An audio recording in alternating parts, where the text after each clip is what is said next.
Allô, monsieur le sous-préfet d'Istres, monsieur le maire d'Istres, représentants des autorités militaires, représentants des élus, mesdames, messieurs, partenaires, fournisseurs, je souhaite tout d'abord remercier les organisateurs de ce salon. Pour Airbus Hélicoptère, premier employeur de la région, c'est un salon très important. Il permet de montrer nos produits, d'illustrer nos métiers. Et c'est aussi un forum d'échange avec tous les acteurs de l'écosystème autour des sujets d'actualité, mais également des sujets du futur. C'est aussi l'occasion d'échanger avec les représentants de la région qui nous accompagnent tout au long de l'année. Je souhaite vous parler de la stratégie d'Airbus Hélicoptère. Nous avons mis en place une stratégie qui se base sur 3 piliers. Le premier pilier que je souhaite évoquer est la satisfaction client.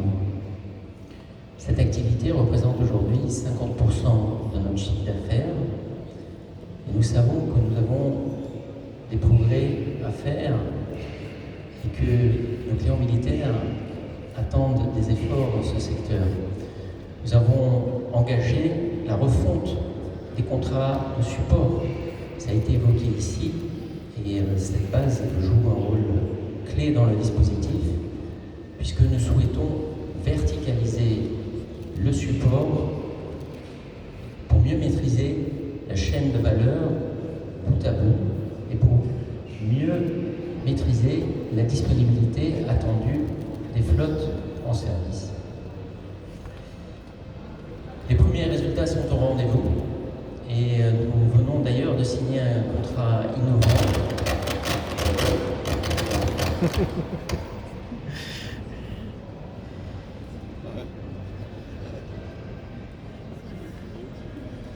Non, c'est vrai.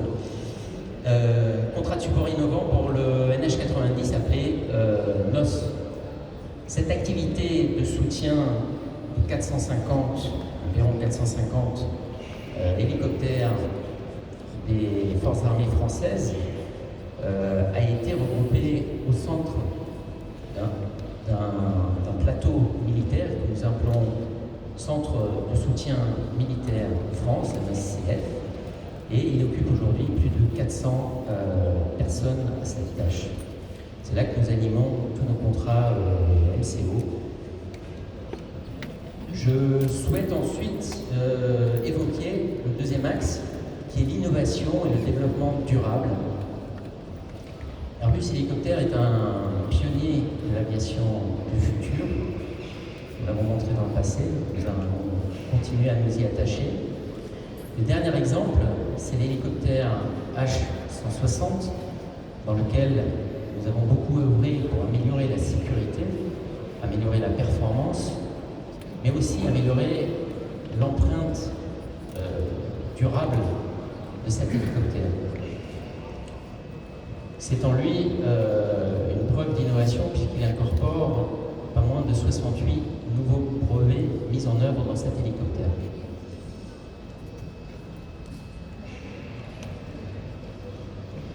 Nous avons une feuille de route claire pour améliorer l'empreinte de nos hélicoptères. Le programme Racer, projet européen, qui est en cours d'assemblage dans nos usines de Marignane, en est également l'illustration. Avec ce vecteur, nous allons montrer les capacités de vol à haute vitesse. Nous allons aussi travailler sur l'amélioration de la réduction de consommation de carburant. Finalement, City Airbus, notre programme de mobilité urbaine, nous permet de développer les technologies de l'électrification, puisque c'est un programme, ou un projet aujourd'hui, qui est 100% en motorisation électrique.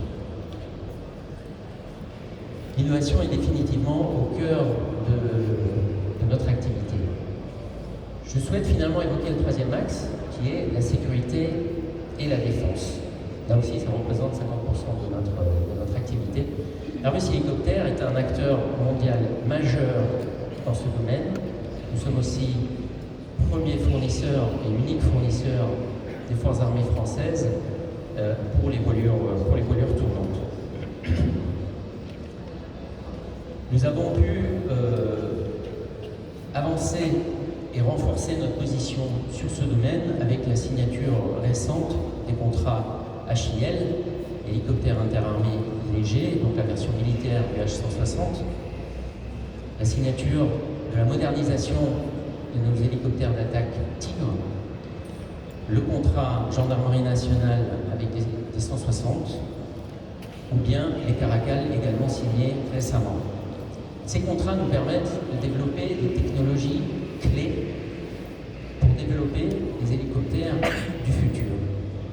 Technologies clés comme la connectivité, la cybersécurité liée à ça, le man-unmanned teaming, si je l'explique, c'est-à-dire l'opération conjointe d'un drone avec une plateforme habitée, ou bien la furtivité. Ces technologies vont également nous permettre de construire une réponse européenne au programme lancé par l'OTAN.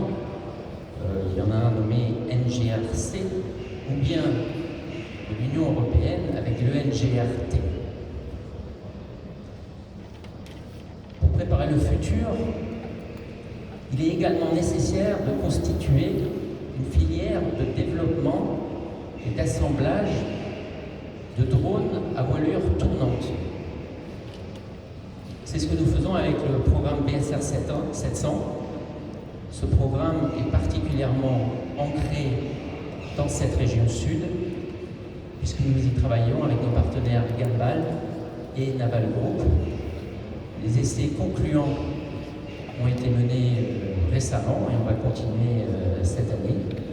Vous allez en entendre parler, je l'espère.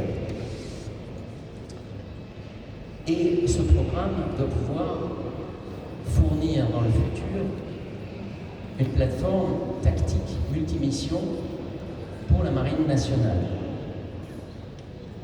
Avec ce programme, nous développons également des technologies clés pour le combat aérien de demain. Nous espérons donc que ce programme puisse se poursuivre comme initialement imaginé.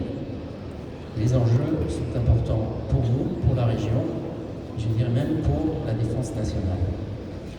En résumé, les perspectives sont bonnes. Nous avons beaucoup de projets, beaucoup d'innovations, des enjeux majeurs. Et d'ailleurs, nous embauchons, nous avons 400 postes à pourvoir dans la région et aussi à Paris-le-Bourget. Nous attendons aussi des retombées positives pour nos partenaires dans tous ces projets. Il y a d'ailleurs d'autres façons de contribuer au tissu économique local. Nous avons fêté la semaine passée les 25 ans d'Airbus Développement. Airbus Développement, qui est une branche du groupe Airbus, a permis d'accompagner 1500 sociétés dans leur développement, a permis de contribuer à la création de plus de 19 000 emplois en attribuant des prêts à taux zéro. La semaine dernière, 20 startups et PME étaient là pour témoigner de l'aide apportée par Airbus. Et d'ailleurs, ce ne sont pas que des sociétés du secteur aéronautique. Et nous pensons que néanmoins, ils contribuent à dynamiser le tissu local afin de continuer à créer un écosystème riche. Merci à tous et bon salon.